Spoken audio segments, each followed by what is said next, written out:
Kinshasa na biso réalité ya banaki réalité ya banakino lelo mokili ezo célébrer fête des amoureux, fête ya Saint-Valentin, rouge noir et betami makasi na ville province ya Kinshasa. Mini sommet ya sécurité salemaki ebengamaki na Oyo na Brazzaville. Mini sommet yango ezalaki organisé na président ya République du Congo Denis Sassou Nguesso oyo asangisaki 4 présidents ya Afrique bisika puis président Félix Antoine Tshisekedi Tshilombo pe azwamaki.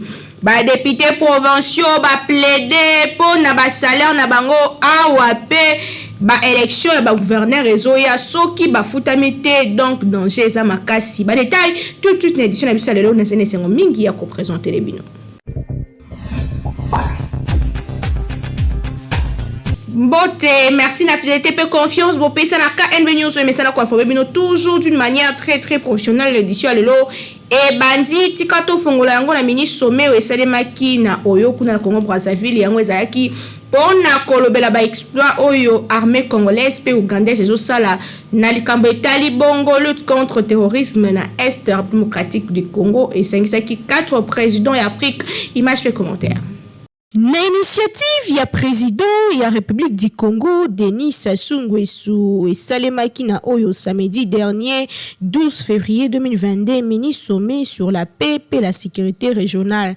Mini sommet yango ezwaki participation ya président ya démocratique du Congo Félix Antoine Tshisekedi Tshilombo, ya République ya Ouganda Yoweri Museveni pe président ya Togo. Un échange entre les 4 chefs d'État et portaki essentiellement sur situation politique et sécurité dans la région un grand lac d'Afrique centrale et Afrique de l'Ouest. D'après communiqué final oyo sanctionna qui mini sommet oyo le 4 chefs d'État balobelaki pe ba évokaki ba opération conjointe oyo eza kosalema entre armée ya Uganda pe ya RDC na partie est ya RDC.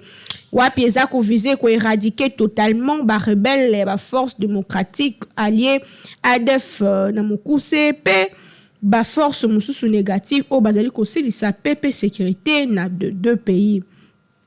Les 4 présidents au bazala kiwana ba sola ki na o etali bongo ba succès remporté na ba force armée congolaise pe ougandaise pe ba félicita ki une fois de plus initiative salvatrice o ezala ki prise na ba homologue na bango ougandais pe à RDC. Le chef d'État République togolaise pe République du Congo arrêtera ki plein soutien na ba opération militaire conjointe o engagée na 2 pays République démocratique du Congo pe Ouganda. Pour le Talibongo situation ya République centrafricaine, les 4 chefs d'État basepelaki na ba fort ya ba médiation ya président angolais et président en exercice ya conférence internationale sur la région de Grand Lac.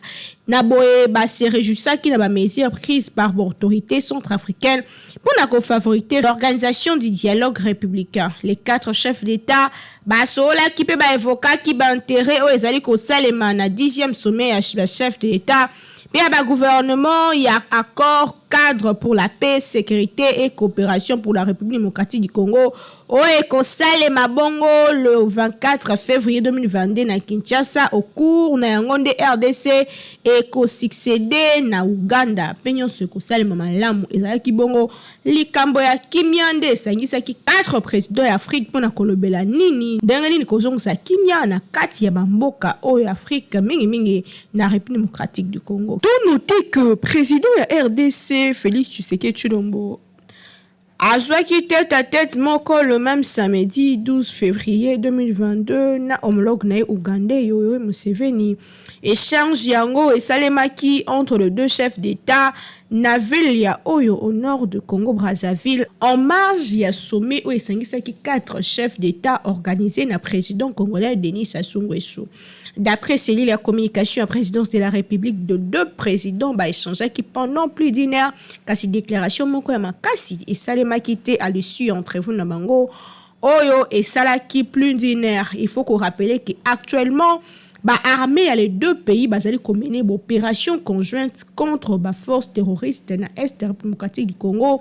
To noté pe lisusu que les deux pays voisins bazali coopérer na domaine mosusu ya infrastructure routière pe intégration économique sous-régionale. Kasi beaucoup tanyango elekaki malamu mingi wapi 4 chefs d'état basola ki likambetali pe sécurité na kati ya pays ya Grand Lac pe pays voisins oyo ezali kokuta na kati ya Afrique po nyonso etambola malamu équilibre pe sécurité ezali moko ya pilier oyo pays africain mipesi po na koluka ko bakende liboso pe développement ekota makasi na kati ya Afrique. Kinshasa eleki partout députés provinciaux ya mboka na biso bayambamaki na chef ya gouvernement Jean-Michel Sama Lukonde bisika pi bayaki ko plaider likambo etali salaire na bango balobi wuta tango molai bazofuta mate alors que bazali na droit nyonso bazalaki pe bayokamaki na premier ministre ya RDC lekalaki ndenge nini bolanda.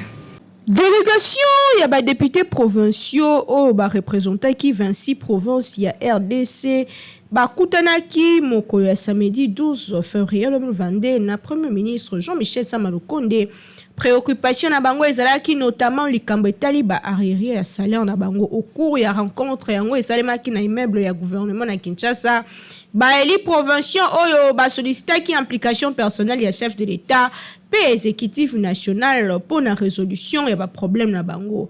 Ko profiter na vacances na bango parlementaire ya kibongo ko sala rapport na o etali question ya problème ya salaire na bango pe non paiement tango molai na l'Assemblée provinciale. Pour 780 députés provinciaux, paiement na bango na 26 provinces, ezali vraiment le lenge esengeli bango bafuta makamala monte ndenge député provincial Blanchard takate la chef ya délégation yango alobaki au terme ya réunion koyoka premier ministre Jean-Michel Sama Lukonde o azalaki na kati na bango pa yokaki bango a promettre suite moko favorable na préoccupation na bango o bayaki koyebisa ye atalisi ko ye anoté yango pe ayoki bango na bokebi nyonso akosala nyonso eza na pouvoir na ye pour que misolo na bango efutama député provinciaux ya 26 provinces ya RDC bazali ko accuser que bazali na barrière de salaire ebele uta mois d'août 2021 groupe ya baeli manifestaka na ministère national de finances pour na ko exiger paiement ya salaire na bango kasi kino lelo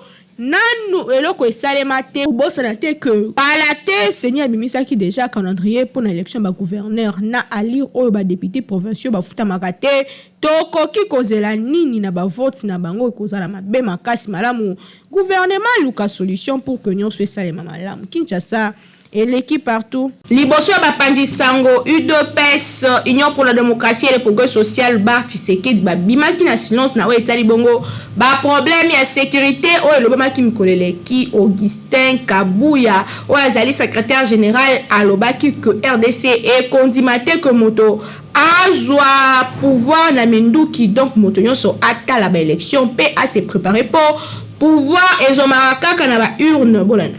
L'Union pour la démocratie et le progrès social a réagi officiellement enfin au sujet à faire déstabilisation des institutions.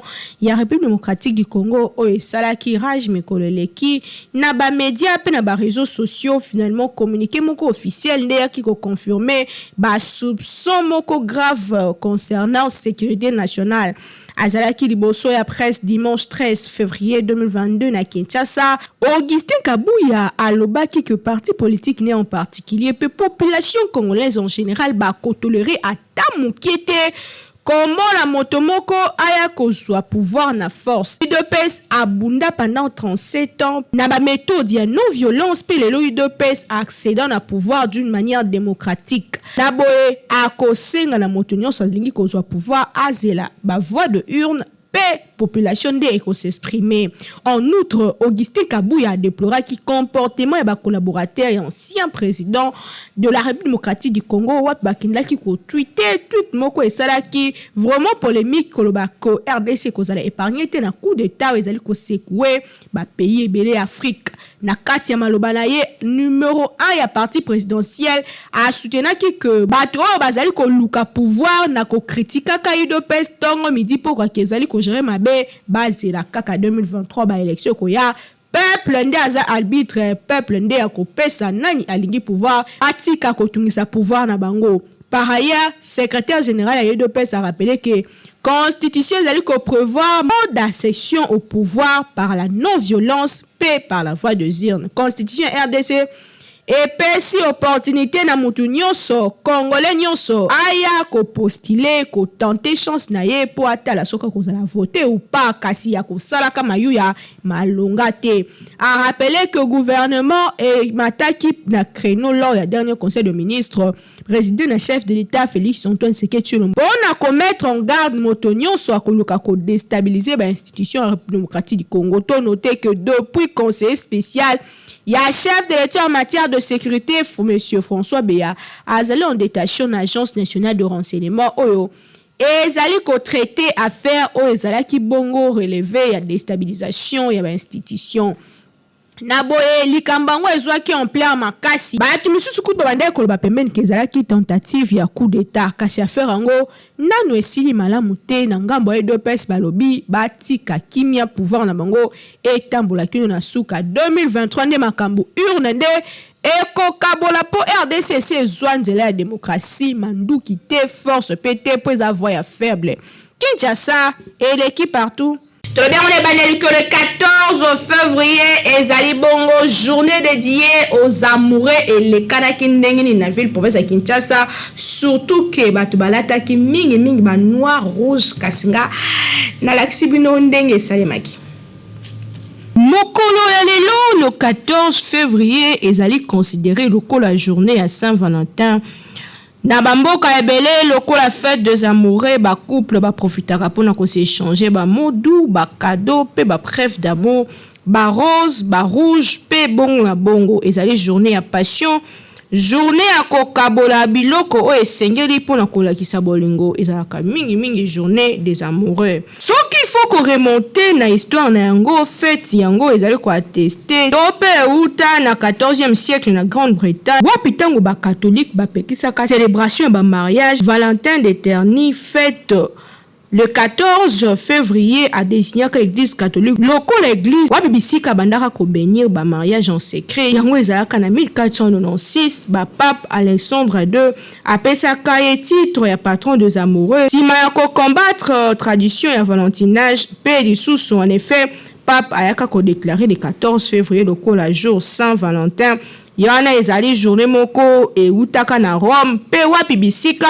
yaki ko se disperser en Europe kino epanzana na mokili mobimba wapi bisika mokola lelo comme fête des amoureux ba amoureux ba bimaka balataka mingi rouge noir rose noir kasi ezalaka journée ya ba cadeau ya ba modu kasi ezalaka journée ya ba cadeau ya ba modu mingi célébration ya bolingo kasi tozali ko senga kaka ko modération ezala surtout na ba onon babalité ezali important komi batela malgré bolingo il faut ko yeba ndenge ni ko se conduire pour fête yamour ezalaka kaka mokolo moko te efeta makamikolo nyonso donc chaque jour okoki ko célébrer bolingo kaka na dimension olingelaka mutu na yo le 14 février kaka te kasi nanga mona biso topesi kaka bonne fête na ba Valentin pe ba Valentine nyonso ya mokili mobimba oyo lelo ami pesi ko fêter fête ya Saint-Valentin Kinshasa et l'équipe partout.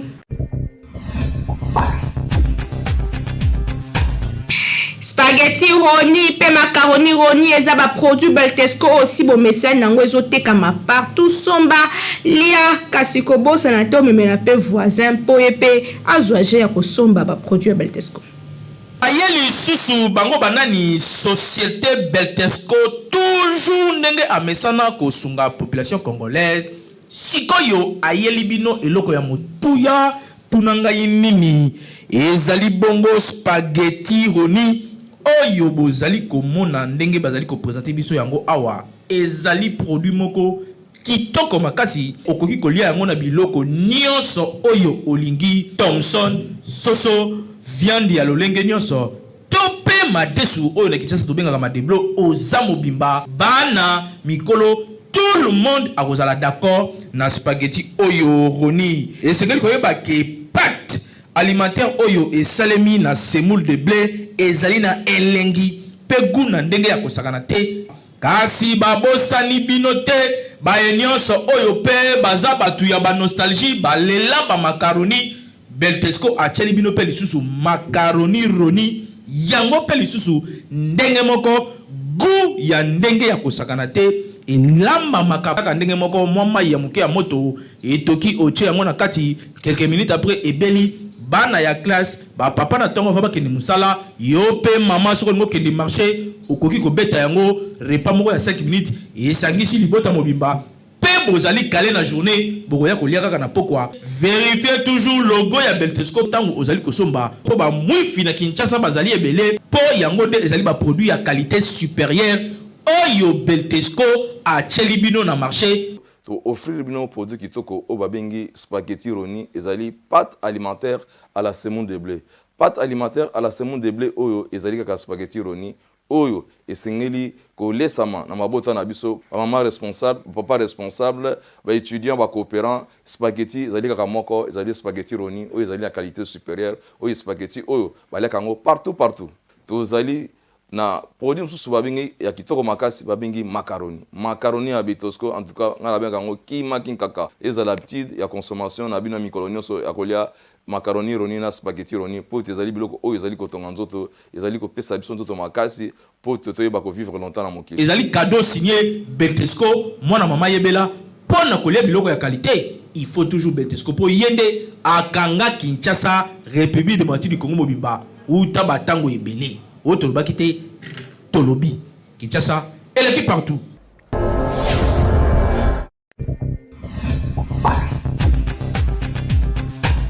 Toujours imité mais jamais égalé. KNV News, première chaîne d'actualité, ils ont proposé bien toujours information à Siki Nanzela, il y a émission na bango oyo batie des gens en ligne na chaîne YouTube KNV News Beta Kaka Oroza Mobimba. Awa, tu proposé bien émission Kindoki politique. C'est que aussi les camps par rapport à ma ponami, j'ai pensé retourner à Mutuna wana ma ponami ya ba gouverneur.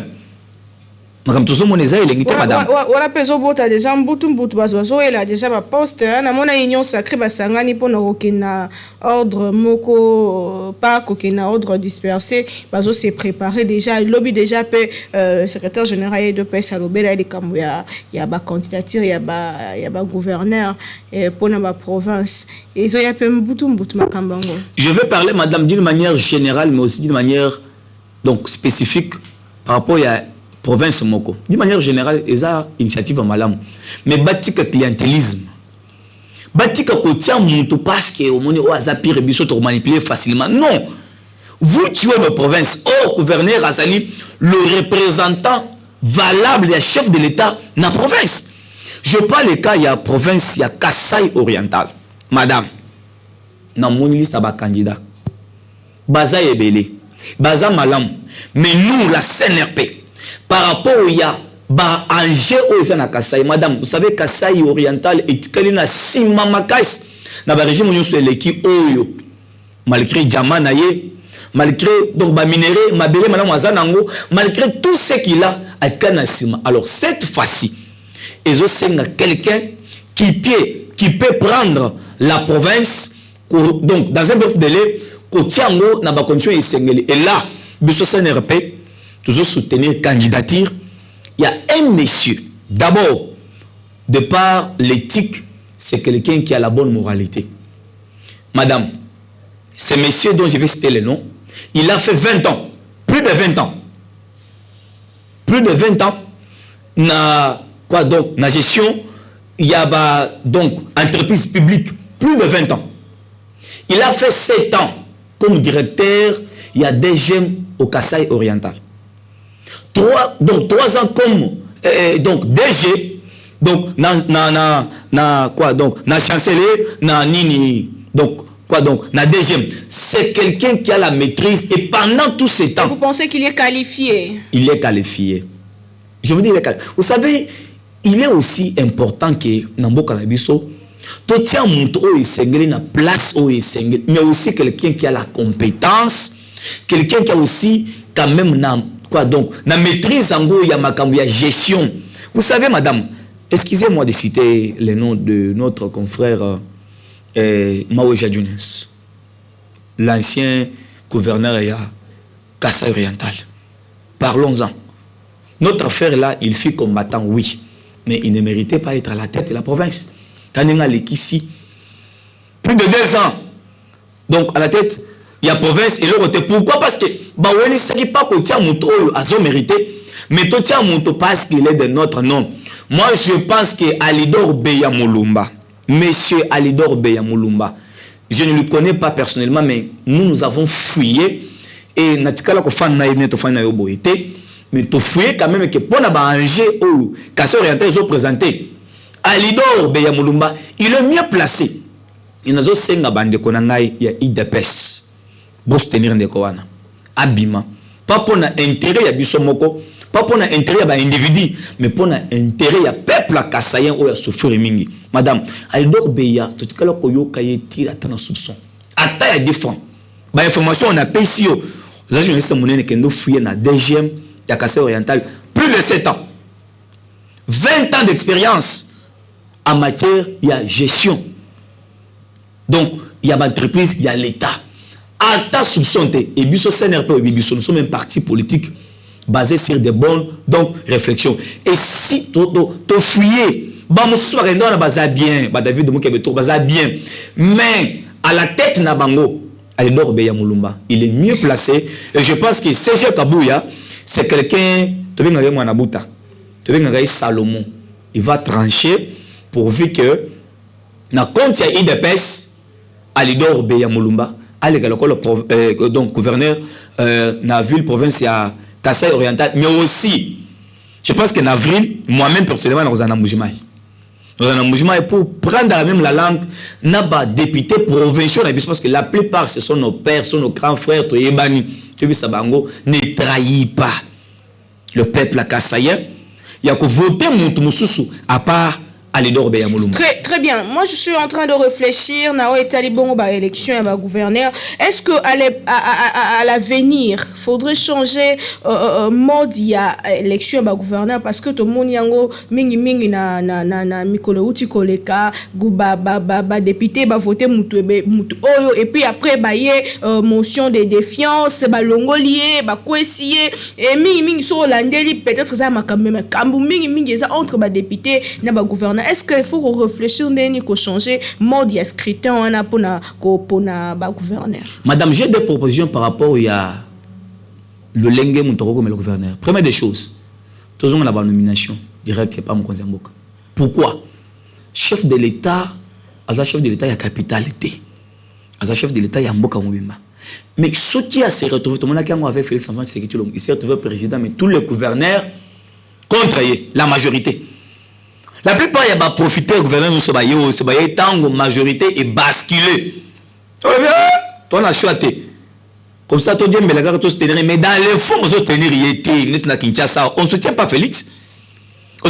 Mais ce qui est moko, il y a pouvoir, il y a nommer comme Sefi à l'époque, à nommer gouverneur Oyaye. Par exemple, ce qui Félix Azari a pouvoir, il y a nommer gouverneur. Il allait directement nommer, donc, quoi, donc, Alidor Beya, parce que c'est quelqu'un qui mérite. Mais au comment est-ce que tu vas peut-être ma boutique, peut-être pour la haine, parce qu'il y a ça, donc, quoi donc, ma beaucoup pembe, alors Beya, tu les Baya, allez, parce que ce cas, les qui, à cause de quoi donc, biso sous Nakasai, donc, tu es diamant, tout ça la beauté. Donc, moi, je suggère, tu zonga vraiment dans la nomination, mais aussi, tant que tu as la nomination, tu peux éviter aussi tribalisme, madame. Moi, j'ai connu des gouverneurs dans Moujimaï. Mon premier gouverneur, il a soutenir dans Moujimaï, c'était Kango Dominique Kabengele. Mais il n'était pas de l'IDPS. À l'époque, Azaki n'a Jean-Pierre Memba, n'a MLC. Et le Coran est permettre que tout était contre tribalisme. C'est-à-dire quoi? Il y a gouverneur. Par exemple, on prend donc Alidor Beya Moulumba, Banomeye na Okatanga. On prend maintenant donc Jacques Banomeye na Moujimaï. De telles histoires et que l'on tout bantuba bena mukasa et tout amba et que l'on peke beto batu ya munu et que l'on peke bote ban donc batoto ya katanga mfanyi hivi et que l'on biloko wana ya tribalisme et Congo et confédéré c'est ainsi que Mobutu disait ce que na bazaïr ozana et pas na yo OK na Kasai OK na Équateur ozana yo pourquoi parce que gouverneur azakuna Azali donc originaire de la province où on a été et il est censé travailler dans Banamboko parce que nous avons un seul maire Patrick qui est la RDC. Surtout qu'il y a comme appel copté aussi ces émissions ce qui est bon côté madame bac dans la élection province ya Momoko et Ponaka candidat nango et je pense que vous allez bien ma casse. Aussi ces émissions à l'élo R Nabicho ici en tout cas je sais pas message ya souka topé mot de la fin par rapport à émission à l'élo izani. Message nangai nazo lancé plus particulièrement na peuple Kasaye nyonso ya province à Kasaye oriental bonyo kwa mingi. Bo souffrir mingi. Ngai wabino prince Lukusa Kasenda. Moi na wanfum. Président national et cercle patriotique, cercle national de réflexion patriotique, CNRP nazo senga bino.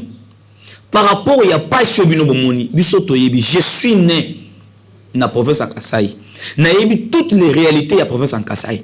Mais les seuls moutons les mieux placés na minute pour être passe na bino pe attaque écosystème mais diminuer quand même na pourcentage belé. Ezali Alidor Beyamulumba, candidat gouverneur. Bande Konangai, ba député provinciaux.